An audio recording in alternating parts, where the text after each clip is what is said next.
오늘 우리에게 주시는 하나님의 말씀은 요한복음 14장 1절부터 6절까지 말씀입니다.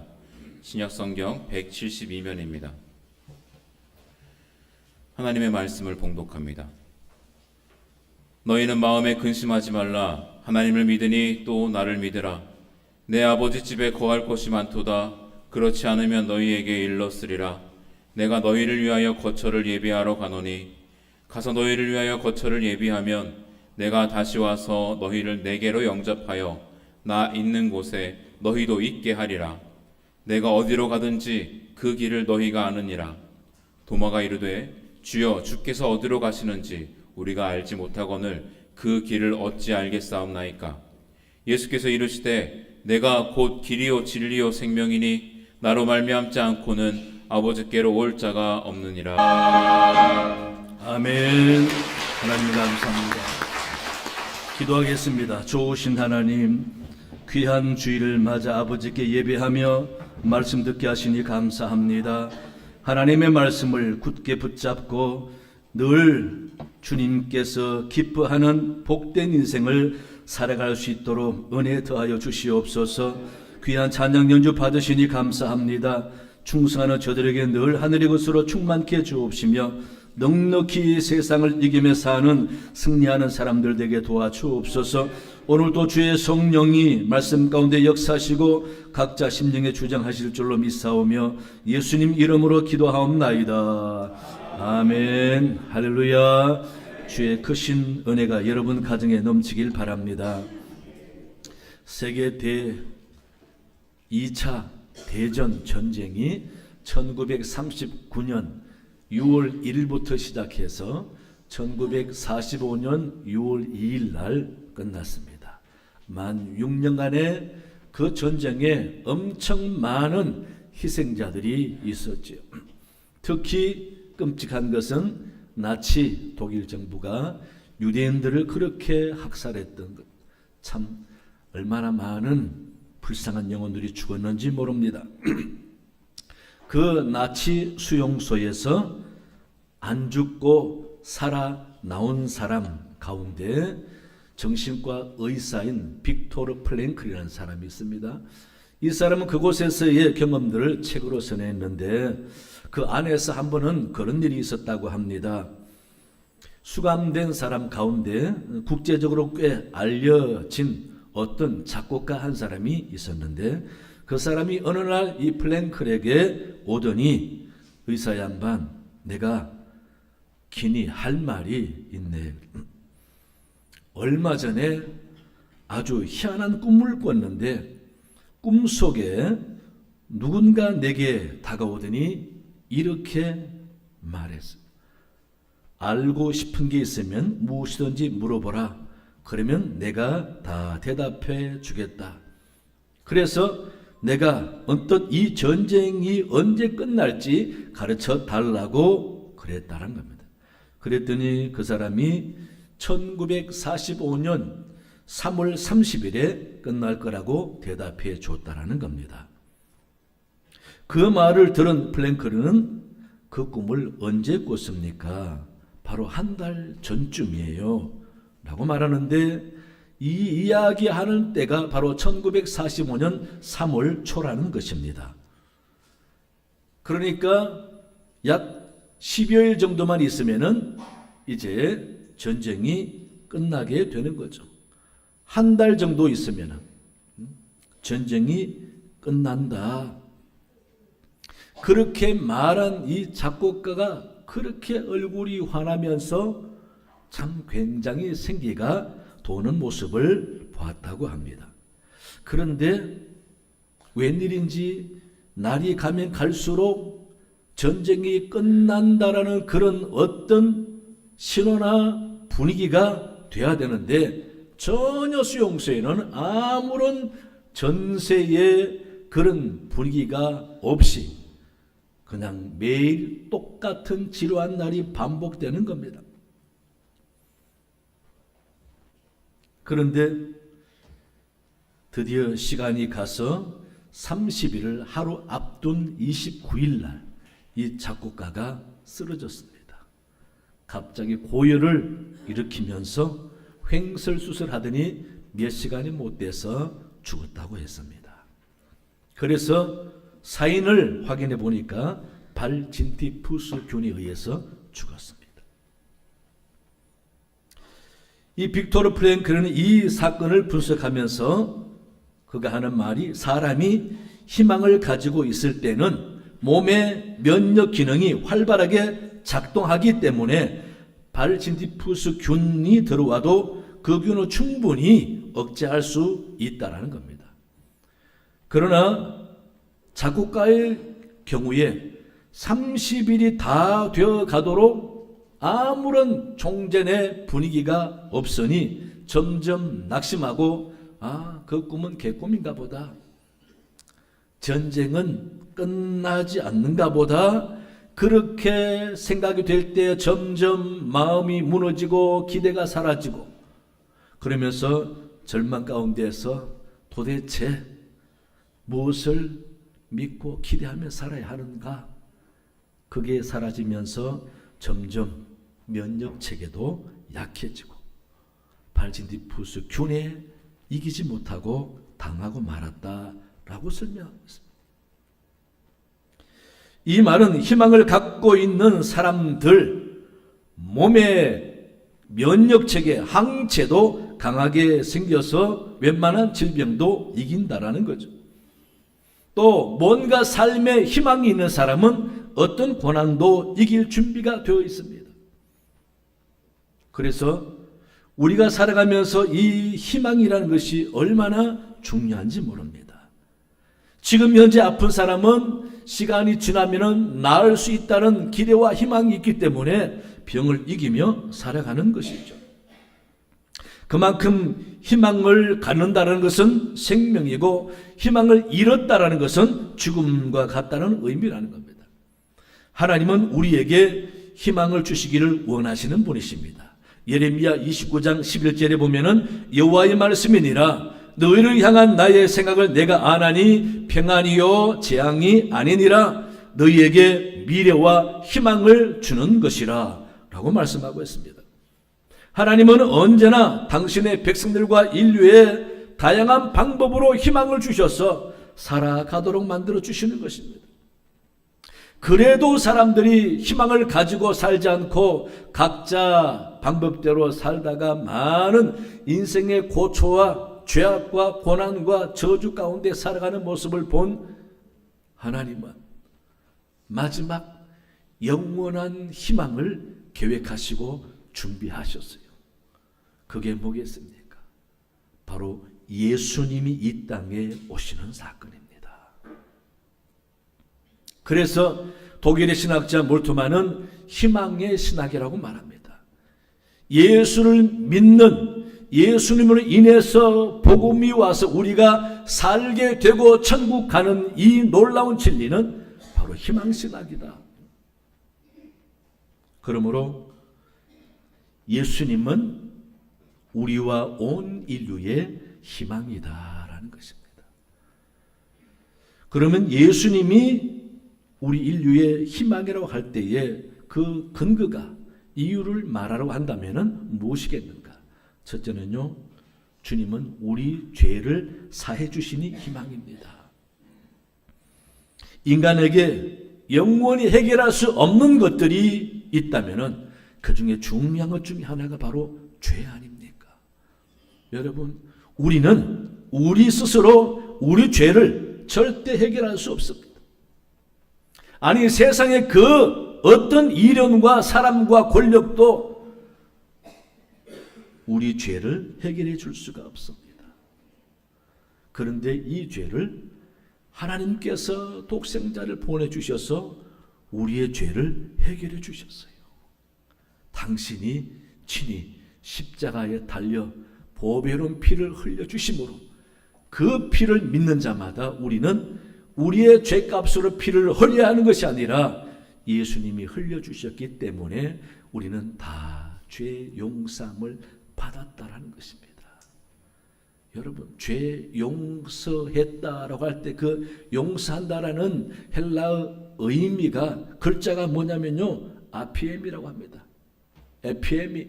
이 아피엠에는요, 뭐뭐로부터라는 전치사 아포라는 것을 앞에 놓고 히에미라는 가게 하다 보내다라는 동산 히에미가 붙어서 된 합성어입니다.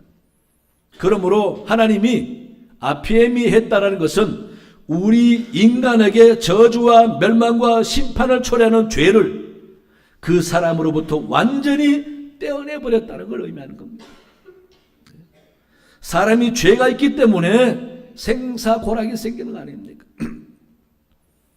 죄가 있기 때문에 문제가 생기는 것이고 저주가 오고 마귀가 이용하고 계속 죄의 굴레에서 벗어날 수 없는 것이 바로 인간의 불행한 삶인 것입니다.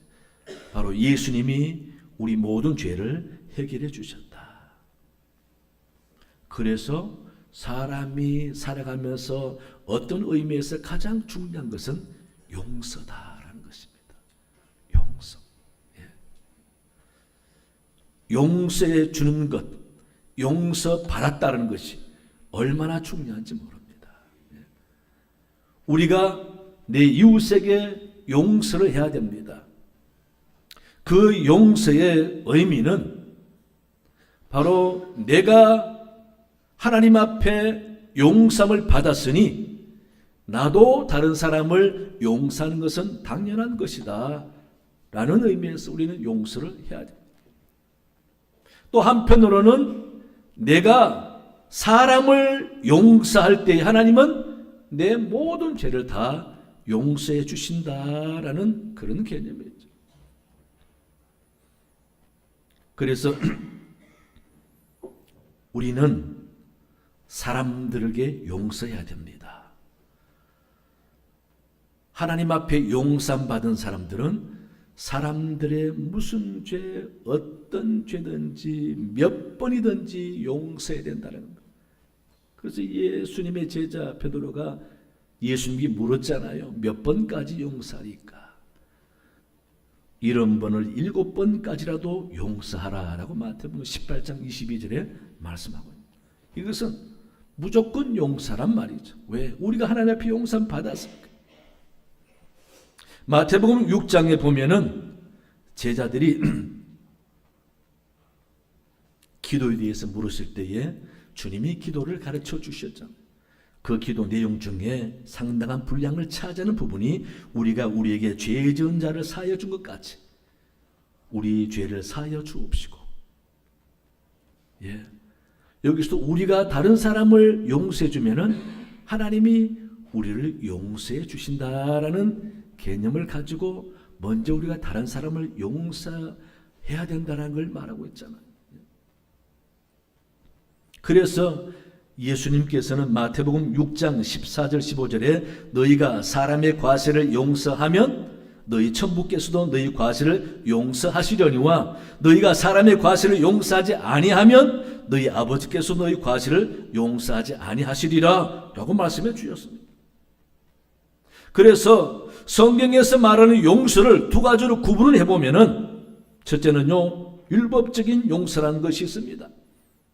이건 뭐냐면은 첫 사람인 아담이 지은 죄로 인해서 그 후손들이 다 죄의 DNA를 가지고 죄의 유전을 받아서 죄 지을 수밖에 없는 이 죄 속성 원죄를 용서해 주는 걸 말하는 겁니다. 이건 근본적인 용서, 또 율법적인 용서라고도 하는 것입니다. 그 다음 두 번째는 인격적인 용서죠. 이것은 마치 부모가 자식을 용서하는 것처럼 하나님께서 우리를 자녀로 삼아 주셨습니다. 그래서 이제는 하나님의 자녀가 된 우리는 이 땅에서 무슨 죄를 지어도 하나님의 자녀인 것이죠. 그런데 그 하나님이 자식이 죄 짓는 것을 원하지 않기 때문에 바로 벌을 주지 않는다라는 겁니다. 기다리신다는 것이죠. 언제까지? 회개할 때까지. 그래서 이런 말이 있습니다. 하나님은 이미 우리를 용서해 놓고 사랑하신다. 살다가 무슨 죄를 지어도 하나님은 용서해 놓고 있다. 바라보고 기대하고 있다. 우리가 회개하기를. 그래서 우리가 구원받은 자녀답게 거룩하게 살기를 원하시는 것입니다. 정결하게 살기를 원하시는 것입니다. 죄를 가지고는 거룩하게 살 수가 없는 것이죠. 성도의 성결이 그래서 있는 것입니다. 하나님이 모든 죄를 다 사해 주셨기 때문에 이같이 원죄와 자기가 살아가면서 짓는 죄를 하나님께서 한 번에 다 해결해 주시려고 예수님을 보내주셨잖아요. 그 예수님 어린 양의 희생의 모습으로 십자가에 달려 모든 피를 다 쏟아 주셨어요. 피는 생명이라고 그랬기 때문에 우리가 우리 죄로 인하여 죽어야 하는데 구약의 유대인들은 자기가 죽는 대신에 어린 양을 죽여 번제로 바침으로써 용서 받았다고 생각을 했습니다. 그러나 이제는 예수님이 친히 어린 양처럼 당신을 내어주어서 모든 피를 흘려주셔서 이제 십자가 예수님만 믿으면은 내가 죽고 피 흘려야 할 대신에 예수님이 흘려주셨으니 예수님이 우리 모든 죄를 다 용서해 주셨다는 것입니다. 여러분, 이것이 얼마나 귀한 진리요 사실인지 모릅니다. 이 땅에서 그 누구도 내 죄를 용서해 줄 권한이 있는 사람 없어요. 판사도 용서해 줄 권한이 없습니다. 내가 죄를 지은 상대도 나를 용서한다 할지라도 그는 나를 이제 용서했다고 하지만은 공의로우신 하나님께서 우리가 지은 죄를 용서하지 않으면은 아무런 소용없습니다. 그래서 이 세상에 진정 내 해결할 수 없는 죄를 해결해 주시고 청산해 주신 분이 바로 예수님이시라는 것입니다. 여러분 믿으시기 바랍니다. 그래서 우리가 예수 믿고 거룩한 삶을 사는 것입니다. 이게 얼마나 복된 건지 모릅니다. 예. 내가 해결할 수 없는 죄 때문에 고민해 본 사람은 이게 얼마나 귀한지 모릅니다. 예. 죄 때문에 천국 가지 못하고 지옥 간다는 사실을 아는 사람은 얼마나 소중한지 모릅니다. 그래서 예수님이 내가 해결할 수 없는 이 죄를 다 용서해 주시고 청산해 주셨기 때문에 예수님은 우리의 희망이라는 것입니다. 거룩하게 살 수 있는 꿈을 꿀 수 있고 하나님의 자녀로 아버지라 부르며 살아갈 수 있는 소망이 생겼고 천국 가는 소망이 생겼으니 영생 얻어 거듭난 삶을 살게 되었으니 얼마나 감사한 희망이겠습니까? 그래서 예수님은 우리 죄를 용서해 주셨으니 예수님이 희망이다라는 사실 굳게 믿고 여러분 항상 예수 믿고 용서 받은 자로서의 거룩한 삶을 온전히 사는 여러분 되시기 바랍니다. 둘째는요, 믿음을 주시니 우리의 희망이십니다. 에베소서 2장 8절에 보시면은 너희가 그 은혜를 인하여 믿음으로 말미암아 구원을 얻었나니 이것이 너희에게서 난 것이 아니요 하나님의 선물이라 라고 말씀하셨습니다. 이 말씀은 선물을 주셨는데 그 선물을 예수님을 믿는 자에게 주셨다라는 것입니다. 그러니 예수님을 믿는 것도 예수 믿어 구원 얻는 것도 다 하나님이 주신 선물이라는 것입니다. 여러분, 선물이라는 개념을 정리해 보세요. 예수님이 이 땅에 오시지 않았으면 우리는 구원받을 수 없는 저주받을 인생, 그런 예수님 자체가 우리에게 선물입니다. 또 그분을 믿어야 우리가 죄 용서 받고 영생을 얻잖아요. 그러니 그분 믿는 것도 선물이에요. 하나님 우리에게 믿도록 역사하셔서 성령에 의해서 믿게 되기도 하지만은 믿을 예수님 이 땅에 오시지 않고 믿을 대상이 없다면은 누굴 믿습니까, 여러분? 그러니 예수님이 오셔서 우리가 그분을 믿는다는 자체가 얼마나 놀라운 선물인지 모릅니다. 그분이 이 땅에 오시지 않으면 누굴 믿고 영생 얻습니까? 불교 석가를 믿고 영생 얻습니까? 이슬람 창시자 마호메를 믿고 영생을 얻습니까? 힌두교 여신 시바 여신을 믿고 영생을 얻습니까, 여러분? 이같이 예수님을 믿는다라고 내가 고백하고 그런 마음을 품을 수 있는 자체가 우리에게 얼마나 큰 놀라운 선물인지 모릅니다. 여러분, 예수님을 믿는다라는 의미에는요, 중요한 것들을 전제하는 거예요. 하나님과 예수님과 나에 대해서 아주 중요한 것들을 전제하는데, 하나님의 사랑과 인간을 구원하시고 다는 하나님의 의지를 인정하고 믿는다라는 겁니다. 하나님은 무슨 희생을 지불하고서라도 당신이 만드신 피조물들을 구원하시고 사랑한다는 것을 믿는다는 겁니다. 예수님이 이러한 하나님의 구원을 위해서 이 땅에 오신 하나님의 아들이시라는 것을 믿는다는 것입니다. 또 예수님은 죄가 없으시고 신성으로서 하나님의 일을 행하시는 분이라는 것을 인정하고 믿는다는 것입니다. 예수님은 나와 인류를 사랑하셔서 아버지 뜻대로 구원을 이루시고자 십자가를 지는 사명을 감당하셨다는 것을 믿는다는 것입니다. 또 예수님은 당신의 피를 흘려 목숨을 내어주셔서 희생을 통하여 나를 사랑하시고 구원해 주셨다는 것을 믿는다는 겁니다. 그 예수님의 피로 인해서 우리가 영생을 얻었고 천국 간다라는 것을 믿는 겁니다. 또 우리가 예수님에 의해서 과거 죄와 저주 가운데 있는 내가 아니라 거듭난 하나님의 자녀인 새 사람이 되었다는 것을 믿는다라는 겁니다. 더 나열할 것이 많지만은 이런 굉장히 중요한 의미가 내가 예수 믿는다라는 말 속에 다 전제되어서 포함되어 있다는 것입니다. 이런 놀라운 선물, 바로 믿음인 것입니다. 예수 믿는다는 말 쉬운 말이 아닙니다.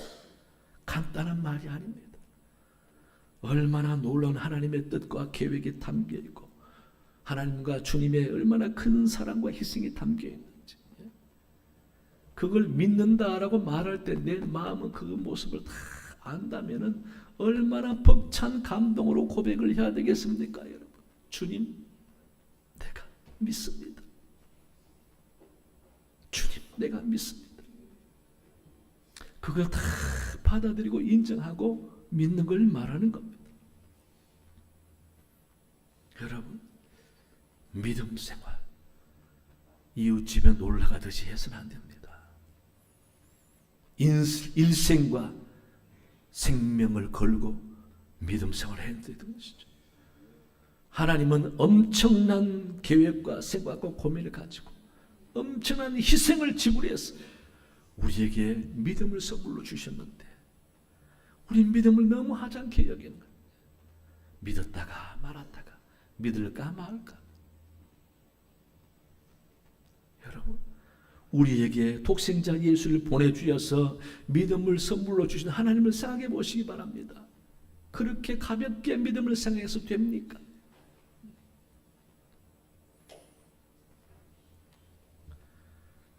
그러니 예수님이 이 땅에 오신 것 자체가 엄청난 축복이라는 것입니다. 엄청난 선물이라는 것입니다. 이런 축복과 선물을 받은 우리가 믿음의 고백 한 번 할 때에 아무 생각 없이 할 수가 있겠습니까? 마음에 절이 없고 벅차게 감당할 수 없는 하나님 은혜와 사랑을 생각하면서 아버지 믿습니다. 전신을 다해서 믿음을 고백하는 신앙이 있어야 하나님이 그렇게 우리를 위해서 선물을 주신 보람이 있지 않겠습니까? 여러분, 오늘부터라도 믿음이라는 단어를 쉽게 생각하지 마시고 가장 엄청난 단어로 생각하시기 바랍니다. 고백할 때 마음에 다짐하고 정색을 하고 예수님을 믿습니다. 그렇게 고백하는 심령을 하나님께서 귀하게 보시지 않겠습니까?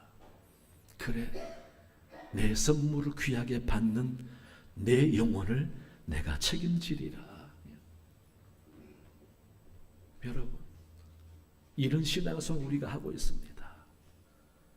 예수님이 이 땅에 오셔서 십자가에 달리신 예수님은 내가 믿습니다. 얼마나 큰 복입니까? 그런 믿을 수 있는 대상이 되어주시고 믿음을 주시니 예수님은 우리의 희망이라는 겁니다. 영원히 사는 희망이라는 것입니다. 우리 교우 여러분들은 이런 믿음이 힘있고 능력이 있다는 사실, 그래서 예수님은 이런 믿음 겨자씨만큼만 있어도 산을 옮긴다고 말씀하죠. 이런 큰 믿음 소유하시고 죄와 세상을 이기시는 여러분 되시기를 원합니다. 세 번째는요, 천국을 주시니 예수님은 우리 희망이십니다. 본문 1절부터 보시면 너희는 마음에 근심하지 말라. 하나님을 믿으니 또 나를 믿어라. 내 아버지 집에 거할 곳이 많도다 라고 하시면서 가서 거처를 예비하겠다고 말씀하십니다. 천국을 예비하시겠다고 말씀하셨습니다. 세상에서 교리와 율법을 갖다 대면서 죽이려고 하고 손가락질하고 비방하는 유대인들, 율법사들, 꼴통 유대인들이 예수 믿는 사람들을 비방하고 외면하는 그런 가운데 있다 할지라도 염려하지 마라, 걱정하지 마라, 두려워하지 마라. 내 아버지 집에 거할 곳이 많다. 이 말은 무슨 말입니까? 천국 바라보고 그건 아무것도 안 하니 이기라는 것입니다. 세상에 어려움과 고난이 있다 할지라도 천국 갖고 있는 사람은 아무것도 아니라는 거죠. 그래서 예수 잘 믿고 영원히 천국 가는 것이 중요하니 그런 거 신경 쓰지 말라라는 의미가 되는 것입니다. 예수님은 이 땅에 오셔서 아주 자주 많이 천국을 가르쳐 주셨어요. 예수님의 비유를 보면 거의 대부분은 천국 비유입니다. 천국은 마치 사람이 자기 밭에 갖다 심은 겨자씨 한 알 같으니 라고 말씀하시면서 천국 비유를 말씀하시는 것입니다. 이 천국 누가 줍니까? 내가 착하게 살면은 됩니까? 아니에요. 예수 믿어야 합니다. 예수 믿어야 천국 갑니다. 이 세상에 그 누구, 그 무엇으로도 천국 갈 길이 없습니다. 오늘 본문 6절에 분명히 나로 말미암지 않고는 아버지께로 올 자가 없느니라 주님이 분명히 단언해서 말씀하셨습니다. 그러니 예수님은 우리에게 천국을 주셨어요. 이 천국이 얼마나 중요한지 알기 때문에 사도 바울은 그의 설교 중에 대부분 예수 믿어 천국 가라고 전합니다. 주 예수를 믿어라, 그리하면 너와 내 집이 구원을 얻으리라. 그렇게 설교하고 전하는 것입니다. 우리 사랑하는 교회 여러분, 사람에게 영혼이 있고 그 영혼이 가는 곳이 있다고 믿으세요. 저는 사역을 오랫동안 했습니다. 교육전사부터 시작해서 정말 거의 평생 사역을 했습니다.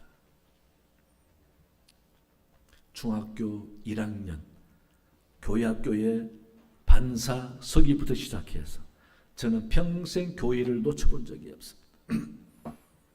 그리고 부목사 생활하면서 전도사 생활하면서 여러분 수많은 장례 참석하고 집례하고 많은 임종을 보았습니다. 여러분 사람이 죽을 때 되면은 아무런 생각이 안 납니다. 죽고 난 다음에 어떻게 될까 그게 걱정입니다. 그래서 임종 예배를 많이 가봤습니다. 가면은 죽지 못하는 분들 이유가 대부분 딱 두 가지입니다. 하나는 봐야 할 가족을 못 봐서 안 죽고 견디는 겁니다. 그 다음 중요한 것 하나는 내가 진짜 죽으면 지옥 가는 거 아닌가. 그래서 제가 임종 예배 가면은 반드시 확인시켜 줍니다. 집사님은 예수 잘 믿었기 때문에 천국 갑니다. 걱정하지 마세요. 아마 좋은 경치, 좋은 환경이나 천사들이나 그런 환상이 오면은 천국 가는 징조니까 걱정하지 말고 천국 가시라고. 그러면요 대부분 몇 시간 안에 돌아가십니다. 이제 마음을 다 놓고 천국 가야지, 그런 마음이 들면은 쉽게 돌아가시는 거예요. 여러분, 별의별 일들이 다 있지만은 다 공통적으로요, 죽을 때에 모든 죄를 청산하고 천국 간다는 확신이 있으면은 얼마나 아름답게 죽는지 몰라요. 그리고 또 가족을 만나고 죽는 모습 보면서 저는 수없이 느끼는 게 뭐냐면은, 야, 진짜 사람이 한평생 살고 천국이 없으면 어떻게 살까? 여러분, 그렇죠? 천국이 없으면 억울해서 못 살 사람들이 많습니다. 태어나면서 장애가 되고 심각한 내성마비나 이런 사람들. 이 땅에서 삶의 의미가 뭡니까? 없어요. 멀쩡히 공부 잘하고 장래가 촉망된 사람이 30대 40대 교통사고로 심각해서 돌봐주지 않으면 못 사는 사람들, 억울해서 어떻게 삽니까? 착하게 살면서 남에게 사기만 당하고 무시만 당하고 외면당하고 살아온 사람들, 계속 당하기만 한 사람들, 억울해서 어떻게 삽니까?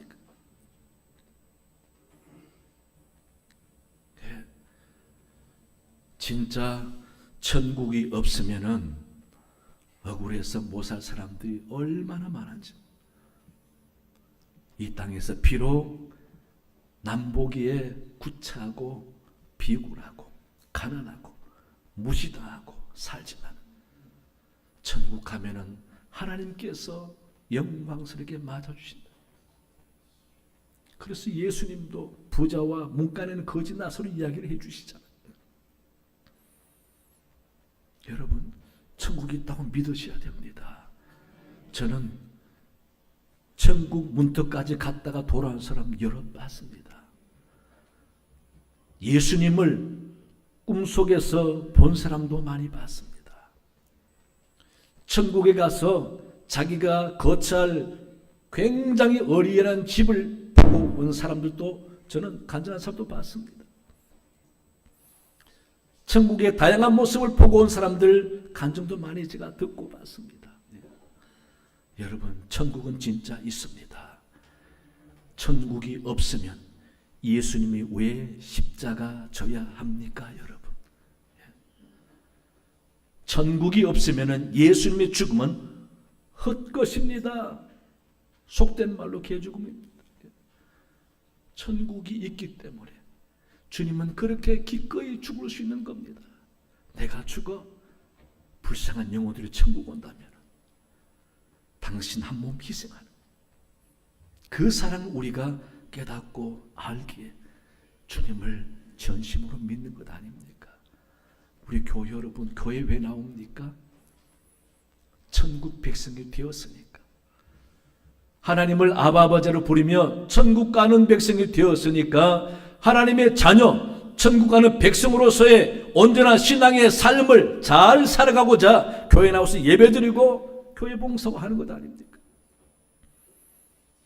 여러분, 천국이 확실히 있음을 믿으시기 바랍니다. 그런 의미에서 사랑하는 교회 여러분, 예수님은 우리의 희망이십니다. 일생의 희망이고 주거 희망이고 영원한 희망이 바로 우리 예수님이시다라는 것. 이 예수님의 희망으로 모시고 산다면은 세상의 어떤 어려움과 고난도 다 절망하지 말고 이기세요. 시련과 아픔을 다 이기고 예수님 바라보고 살면은 나중에 정말 천국을 바라보며 은혜롭게 죽을 수가 있고 천국 가서 주님과 함께 영생 복락 누릴 수 있습니다. 이런 예수님을 진정 내 인생의 참된 희망으로 삼고 살아가는 여러분 되시기를 간절히 축원합니다. 하나님 아버지 감사합니다. 오늘 주신 말씀을 통하여 예수님께서 친히 우리에게 아버지 집에 거할 곳이 많도다 거처를 예비하러 가노라 말씀하셨습니다. 주님의 말씀대로 우리가 죽어 천국 감을 확신하며 예수님이 우리에게 영원한 희망이라는 사실을 한 번 더 확인해 싸우니 이 세상 그 무엇을 희망으로 삼지 아니하고 예수님이 희망으로 삼고 살아가는 믿음의 사람들 되게 도와주시옵소서. 감사하며 예수님 이름으로 기도하옵나이다. 아멘.